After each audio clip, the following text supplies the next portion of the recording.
2021년 올해 5월에 서울에서 P4G 회의가 개최되었습니다. 이 행사에 참가한 것이 국가로는 45개, 그리고 국제기구 21개, 이렇게 참가를 했는데, 문재인 민주당 정권이 이들에게 서울 선언문에 동참해달라 이렇게 요청을 했습니다. 그런데 국가 가운데 영국, 독일, 프랑스, 캐나다, 아르헨티나, 멕시코, 그리고 국가는 아니지만 국가연합인 EU, 여기에서 거절을 했습니다. 대놓고 거절을 한 것입니다. 국제기구는 그러면 어땠는가? 유엔이 거절했습니다. 유엔 개발계획, IMF, 국제통화기금도 거절을 했습니다. 기후변화에 관한 정부 간 협의체도 거절을 했고, 유엔 기후변화 협약, 생물 다양성 협약, 이런 국제기구 9곳에서 거절을 했습니다. 특히 유념할 것은 IPCC, UNFCCC, 이런 기후변화 기구가 거절했다는 겁니다. P4G, 이것이 바로 기후변화와 관계 있는 것이기 때문에 유의미하다, 그렇게 보는 것이죠. 청와대의 설명에 의하면 이것은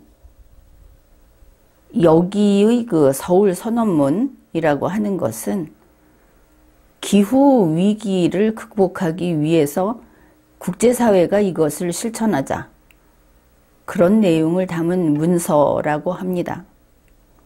그런데 이런 데서 노라고 한 것이죠.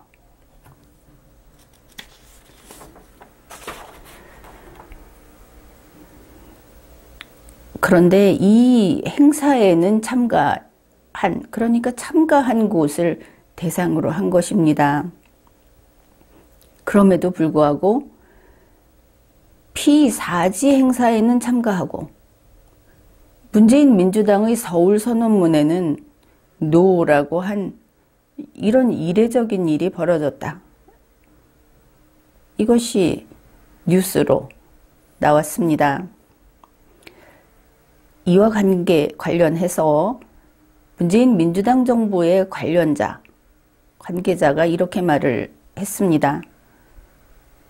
일부 국가는 자기네가 추구하는 기후변화 목표가 이 서울 선언문에 있는 것보다 더 높아서 그래서 동참할 수 없다고 밝혔다. 이것은 달리 표현할 길이 없죠. 그저 정면으로 바라보면서 무시한 거다, 그겁니다. 조선일보가 이런 말을 덧붙였습니다. 이 참가했던 여러 나라들이 알맹이 없는 선언문에 등을 돌렸을 수 있다는 이야기다. 그러니까 실력이 없다, 수준이 낮다, 뭐 이렇게 볼 수 있는 것이죠. 그런데 이것은 거기에 그치지를 않습니다. 이 사건을 통해서 우리가 깨달아야 하는 것, 우리가 이게 정말 큰일이구나 하고 그렇게 생각해야 하는 것은 문재인 민주당이 독재를 하고 있는데 두 가지 독재를 병합해서 하고 있다. 이것을 이번에 확인할 수 있었던 겁니다. 그 하나는 전염병 독재, 또 하나는 환경 독재. 이 두 개가 병합됐으니까 병행이 되겠죠.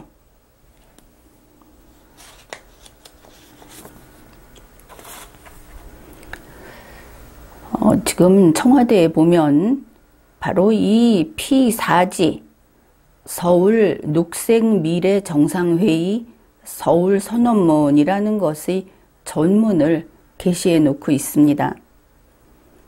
제1항에는 이런 내용이 있습니다.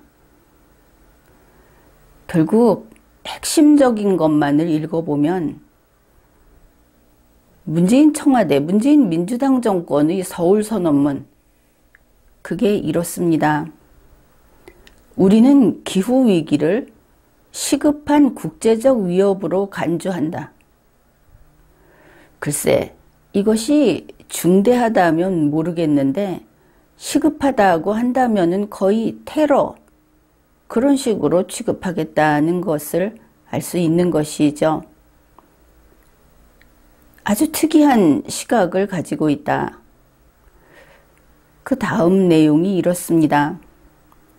우리는 코로나19와의 싸움이 녹색 회복을 통해 극복되어야 한다고 본다.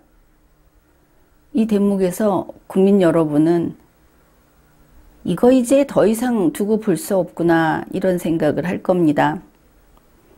문재인 민주당은 코로나19와의 싸움을 백신이라든지 혹은 대중이, 군중이 집합하는 것을 관리함으로써 널리 전파되고 악화되는 것을 막고자 하는 것은 그건 아니구나. 녹색 회복을 통해서 극복해야 한다고 보고 있다는 겁니다. 모든 것이 이 지구의 기후 위기 때문이다. 이렇게 책임을 떠넘기는 겁니다. 아무리 지금 백신에 대해서 정책 실패를 하고 손을 댈 수 없다 하더라도 이런 식으로 비껴갔다. 그러면서 녹색 회복의 이행, 그것을 위해서 우리의 경제를 재구성하고 우리의 사회를 재구성해야 한다. 우리는 정부, 기업, 시민사회가 포용적 파트너십에 참여해야 한다. 이게 첫 번째 항에 들어있는 내용입니다. 여기에서 여러분이 저거 어디서 봤는데 한 게 바로 포용적이다, 이 말이 되겠죠. 결국 기후위기를 가지고 또 코로나19라는 것을 가지고 어떻게 세상을 통제할 것인가, 그 방법론으로 내놓은 이념이 포용적 민주주의다.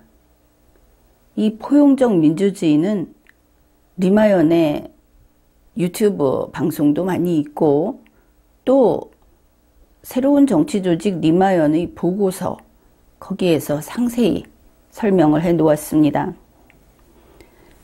결국 이 P4G라는 것이 서울에서 개최되는 것을 기화로 포용적 민주주의를 하고, 그리고 우리나라 전체, 그리고 세계를 통제 사회로 만들려고 하는구나, 그것을 알 수 있는 것이죠.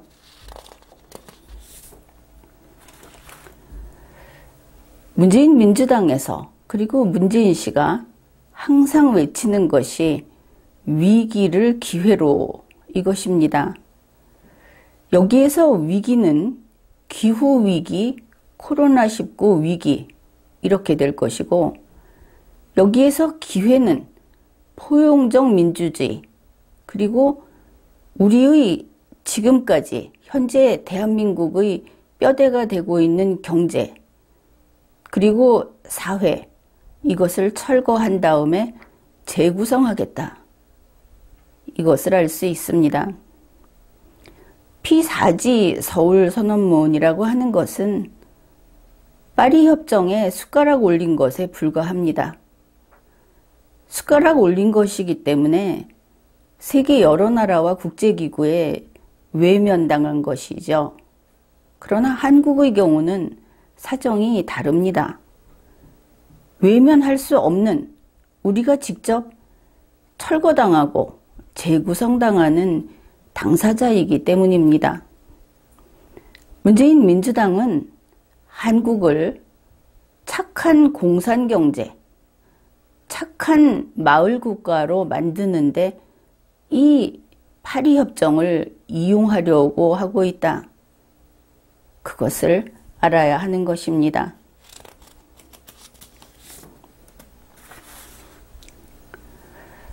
문재인 민주당의 서울선언문 9번째 항목입니다. 여기에서 이제 실천 목표를 구체적으로 밝히고 있는데, 우리는 아래와 같이 국제적 민관 협력을 계속 촉진해 나갈 것이다. 이렇게 하고 있습니다. 여기에서는 문재인 민주당의 그 시각, 그들이 세상을 보는 눈이 얼마나 편협한가 하는 것을 확인하면 될 것입니다. 9번째 항목에서 제3호, 여기에 우리는 기후변화로 인해 발생하는 가뭄, 홍수, 담수의 염류화, 그러니까 그 민물이 짜지는, 짠물이 되는 이런 거, 산림의 황폐화, 또 이게 들어가 있습니다. 농업용수 부족 등이 식량 안보 위기를 초래할 수 있다. 쭉 나열한 것이 결국은 무엇이냐 하면 물 부족이 되겠죠. 물이 부족해서 식량이 부족해지는, 이걸 또 식량 안보 위기 이렇게 또 유행을 타고 썼습니다. 아무튼 그럴 수 있다. 그 다음에 시장 기반의 해결책을 통해서, 시장에서의 어떤 해결책을 쓰겠다는 것인데 그냥 무시하고, 결국 기후변화로 인해서 물이 부족하고 그러면 식량이 부족해질 수 있다. 그래서 소규모 농가의 생계 수단을 증진시키고, 이 식량을 공급하는 대단히 농업, 그것이 아니고 소규모 농가입니다. 소규모 농가의 생계수단, 자급자족, 이것을 증진시키고 식량 손실과 음식물 쓰레기를 사업과 투자 기회로 전환시킬 수 있다는 인식으로, 지금 이야기하는 것들이 소규모 농가의 생계, 그 다음에 식량 손실, 음식물 쓰레기, 이런 걸 가지고 물, 에너지, 식량 연계를 중심으로, 이 말은 그냥 그냥 이렇게 해서 농업과 식품 시스템 구축을 위한 노력을 경주할 것이다.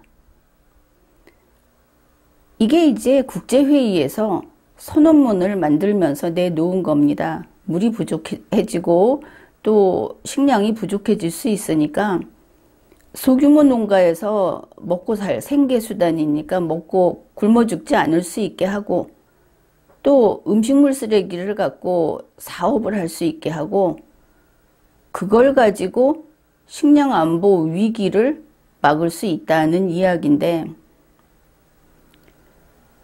그 시야가 지극히 편협하고 또 이렇게 나열하는 것도 일관성이 없죠. 그래서 이것을 준비할 때 졸속으로 했는가, 아니면 또 이런 작업을 하는 사람들이 전문가가 들어간 것이 아니고 인맥으로 들어간 것인가 싶기도 하고, 결국 세계, 이 지구 전체의 환경 문제를 이야기하면서 문재인 씨 자기 손톱 밑에 가시가 박힌 이야기를 하고 있다. 이 정도 봐주면 될 겁니다.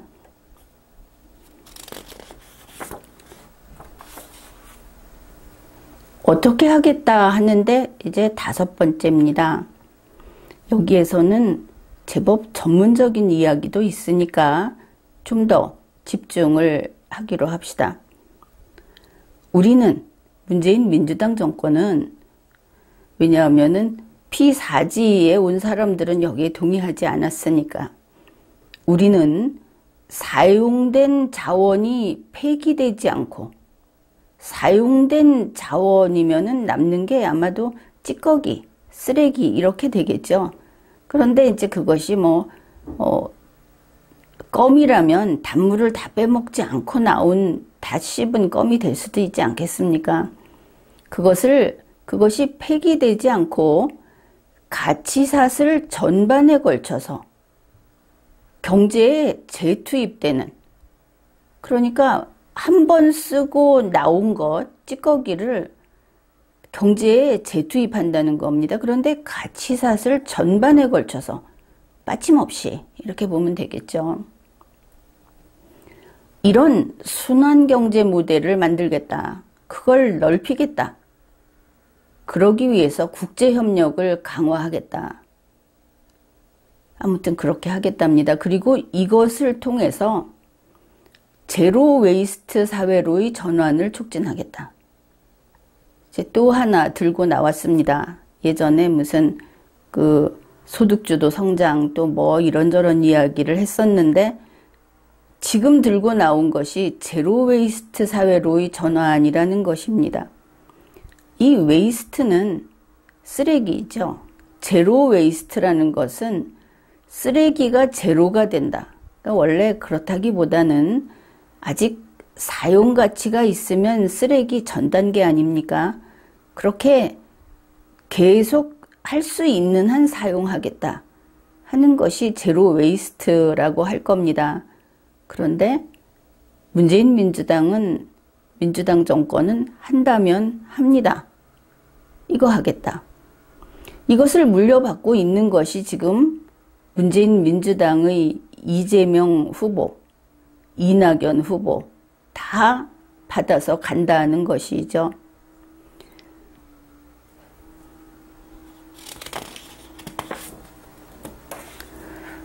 제로웨이스트에 대해서 좀 더 알아보기로 합시다. 제로웨이스트, 이거는 모든 제품, 포장, 자재를 태우지 않는다. 태워 없애지 않는다. 그리고 환경이나 인간의 건강을 위협할 수 있는 토지, 해양, 공기로 배출하지 않는다. 생산, 소비, 재사용 그리고 회수를 해서 모든 자원을 쓰레기 이전 단계로 보존한다. 이런 겁니다. 좀 과장일지 모르겠지만 페트병에 든 콜라가 있으면 사람이 페트병 뚜껑부터 콜라, 페트병 몸통까지 다 씹어 먹는 것이죠. 그리고 밖으로 배출하지 않는 겁니다. 이 정도 되면 제로 웨이스트가 될 겁니다. 그런데 이 제로 웨이스트라는 환경 보호를 과도하게 거기에 중심을 두게 되면 이게 또 통제사회로 가는 것은 당연하죠.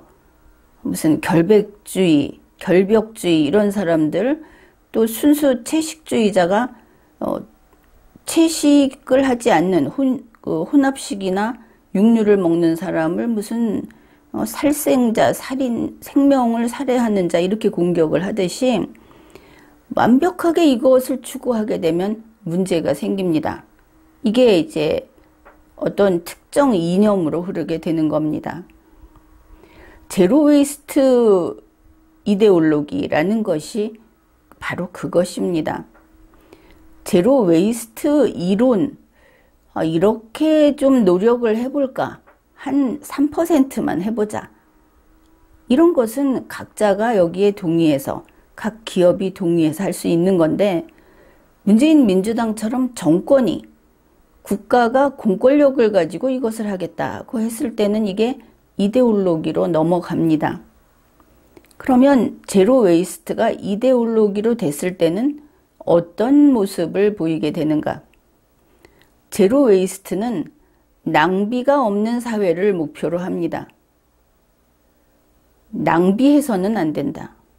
많이 먹어서는 안 되고 편안해서는 안 되고 그러다 보니 에어컨은 시원할 정도로 켜서는 안 되고 겨울 난방은 따뜻할 정도로 해서는 안 된다. 음식은 배가 부를 정도로 먹어서는 안 된다. 이 정도로 보면 될 겁니다. 그런데 그것이 각자 그게 좋겠다. 이게 아니고 문재인 민주당 정권이 그걸 구현하겠답니다. 폐기물을 줄이기 위해서 생산 시스템, 유통 시스템을 재구축한다. 지금까지 우리나라 전국에 그리고 수십 년 동안 그 시스템이 형성되고 자리 잡고 익숙해져 왔는데 그거 다 부셔버리고 재구축한다. 폐기물을 없애기 위해서 지속적으로 가이드라인 원칙을 제공한다. 조금씩 숨통을 이제 조여오는 것이죠. 조금 더 폐기물을 없애라. 더 없애라. 이 전문에 보면은 결국 폐기물을 내보내는 그런 기업체는 모든 할 수 있는 불이익을 다 주고 이제 그런 식으로 하겠다 하는 내용도 있습니다. 그러니까 좋은 일을 위해서. 그러면은 이게 무엇인가? 결국 대한민국은 전면적인 감시와 규제가 이루어지는 통제사회가 된다. 예전 같으면 공산주의를 위해서, 기밀성을 위해서 뭐 이런 게 가능하지 않겠습니까? 그런데 지금은 이제 좀 허울은 좋습니다. 이 지구 환경을 위해서 또 코로나19로부터 안전하기 위해서 그래서 통제사회로 가겠다는 것이죠. 이 제로웨이스트 이데올로기 그것을 따르는 무리들은 이렇게 이야기를 합니다. 핵심은 생산자 규제다. 모든 기업 그리고 개인이라 할지라도 모든 생산자 그 다음에 이 생산자는 문재인 민주당에서 여기에 소비자를 포함시키고 있죠. 모든 국민이 됩니다. 규제해야 된다. 제로 웨이스트를 위해서. 그래서 제품과 포장의 설계, 제조 과정, 재료 선택. 문재인 민주당에서는 소비자.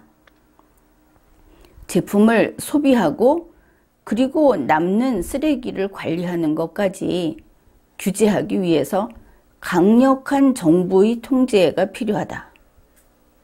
이런 것입니다.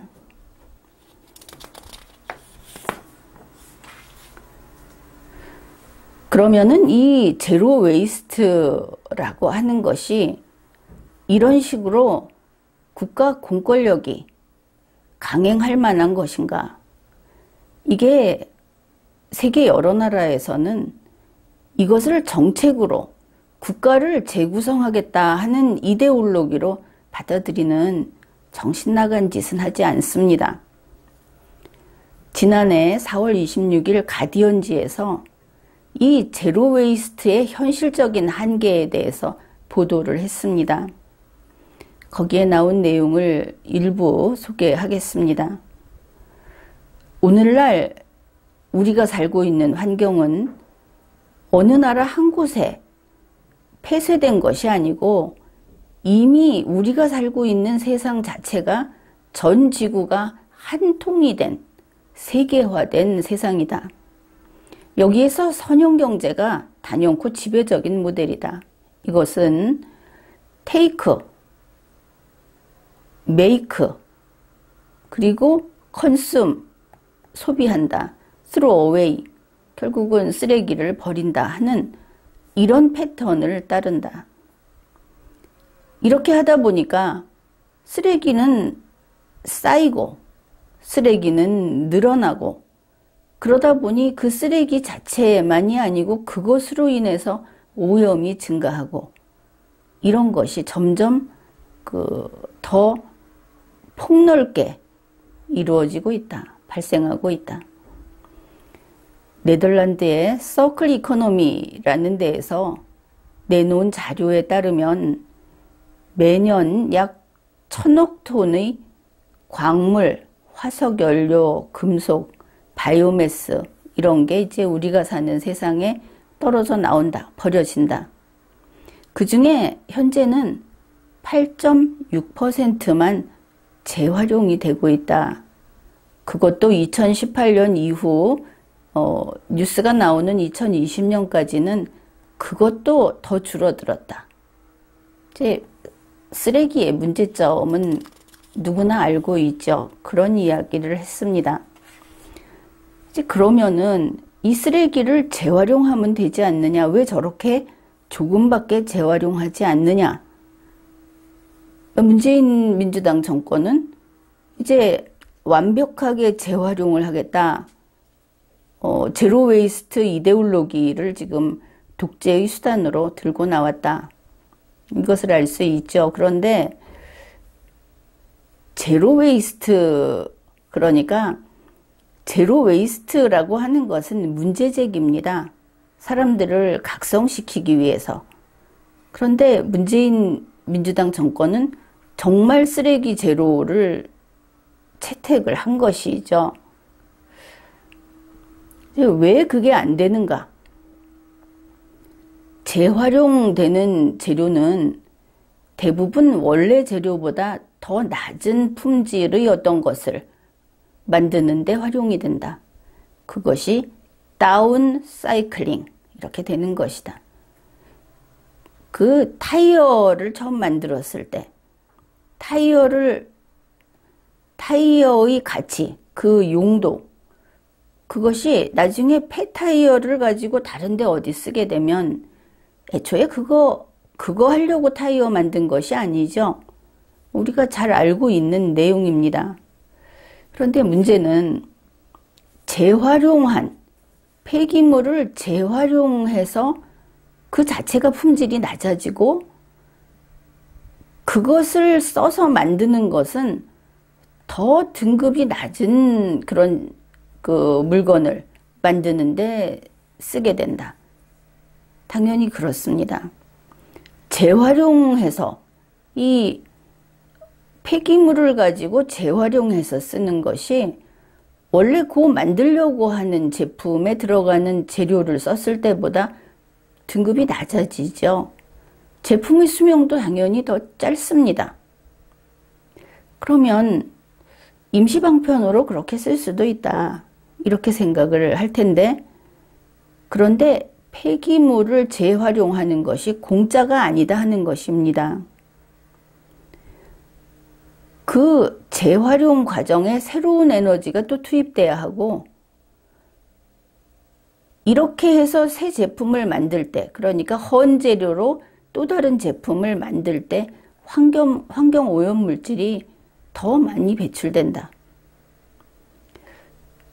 이제 이런 것들을 우리가 알 수 있는 것이고, 이 가디언지가 한 이야기는 이겁니다. 제로 웨이스트라고 하는 게 이게 발전할 수 없는 거는 기술이 없어서 안 되는 게 아니다. 아이디어나 이런 것이 없어서 그런 게 아니다. 현실적인 한계가 있다. 이렇게 말을 한 것이죠. 우리가 알고 있는 내용들입니다.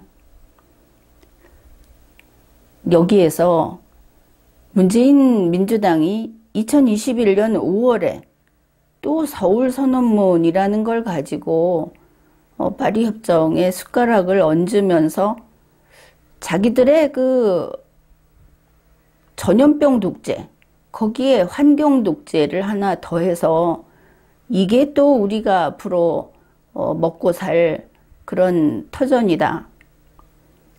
이러고 시작을 했다. 그런데 그 내용은 내내 리마연에서 이야기했던 그런 공산경제, 또 그 완전한 지방 분권 국가라고 해서 마을 국가, 나중에는 뭐 수십 개의 마을 국가 이런 식으로 국가를 쪼개고 독재하고, 지금 방역 독재라고 하는 것은 전염병 독재 중에 눈에 띄는 것을 가리킵니다. 전염병 독재 중에 방역 독재만 있는 것인가? 혹시 이 방역 산업 독재는 없는 것인가? 그 역시 있겠죠. 어떻든 이 지금 하고자 하는 것이 제로 웨이스트라고 하는 이 이데올로기를 다시 끌고 나왔는데, 여기에서 문재인 민주당 정권의 아둔함이 확인이 되는 겁니다. 항상 눈앞에 뭐만 있으면 그걸 가지고 세상을 지배할 수 있다고 혹하고 거기에 매달리는데, 바로 이 점을 콕 찍어 놓은 그렇게 좁은 점 단위의 단속적 사고를 하고 있다. 오늘 이 점에 매달려서 대한민국을 한번 뒤집어 엎고, 내일 또 다른 점을 발견하면 또 뒤집어 엎고, 꿈꾸는 것을 좋아하는 이재명 후보에게 가 있는 강금실 씨처럼 발칙하게 꿈꾸면서 미친 듯이 춤을 추겠다고 하는 것이 문재인 민주당 정권 근 5년, 또 지금 이재명 후보에게 가 있는 강금실 씨를 생각하면 벌써 10년도 넘게 이 미친 듯이 추는 춤을 우리 국민은 감내하고 있다. 앞으로 5년 더 이 미친 춤을 박수치며 바라볼 것인가? 그것도 궁금합니다. 문재인 민주당 정권은 대를 이어서 이렇게 단지 꿈 한 번 꾼 것, 그것을 현실에다가 그냥 적용시켜버리고, 그것도 단번에 대한민국이라는 이 나라 전체를 단번에 자기 뜻대로 이런 것을 집행해버리는 독재를 하고 있기 때문에 문제다. 바로 이런 점입니다. 문재인 민주당이 어떤 정책에 실패했다. 그것도 문제이기는 하지만 자유민주주의를 통째로 매번 간단하게 제로웨이스트 이런 거 가지고 자유민주주의 따위는 포기해라. 코로나19 거기에다가 드나들면서 이름 써놓고 가면 바이러스가 안 퍼집니까? 이러한 방역 독재, 전염병 독재를 하면서 자유민주주의를 파괴하고 있다. 국민이 알아야만 자신의 자유와 생명을 지킬 수 있는 겁니다. 지금까지 리걸마인드 연구소였습니다.